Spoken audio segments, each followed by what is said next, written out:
বাংলার জায়ান্টকে নিয়ে পোস্ট করেছে ফিফা। লিখেছে, দেশের টানে বাংলাদেশে ফেরা জায়ান্টই কি হবে বাংলাদেশের ডিফেন্সের ভবিষ্যৎ। অবশ্যই এই পোস্ট করার কারণও আছে। শুরুর ম্যাচেই নিজের ক্লাবের হয়ে গোল ও অ্যাসিস্ট করেছেন জায়ান্ট, অথচ তিনি একজন ডিফেন্ডার। তার পারফরমেন্স ও ফিফার পোস্ট নিয়ে বিস্তারিত থাকছে প্রতিবেদনে।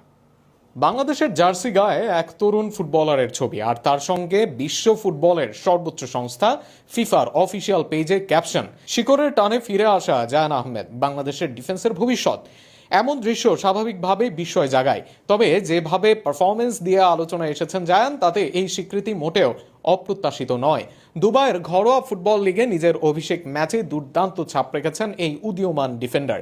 রক্ষণভাগে খেললেও আক্রমণে তার কার্যকারিতা ছিল চোখে পড়ার মতো। ম্যাচে একটি গোল ও একটি অ্যাসিস্ট করে তিনি দলের বড় জয়ে সরাসরি অবদান রাখেন। তার দল রিমাল আল সাহারা প্রতিপক্ষকে 5-0 গোলের ব্যবধানে পরাজিত করে, যেখানে জায়ান ছিলেন অন্যতম প্রধান নায়ক। ম্যাচের শুরু থেকে আত্মবিশ্বাসী ফুটবল খেলেছেন জায়ান আহমেদ, তবে আসল জাদু দেখা যায় দ্বিতীয়ার্ধে। 54তম মিনিটে প্রতিপক্ষের আক্রমণ ঠেকিয়ে বল নিজের নিয়ন্ত্রণে নিয়ে দ্রুত আক্রমণে উঠে আসেন তিনি। মাঝমাঠে সতীর্থদের সঙ্গে চমৎকার সমন্বয়ে এগিয়ে গিয়ে ডিবক্সের সামনে পৌঁছে ডান পায়ের শক্তিশালী শটে বল জালে জড়িয়ে দেন।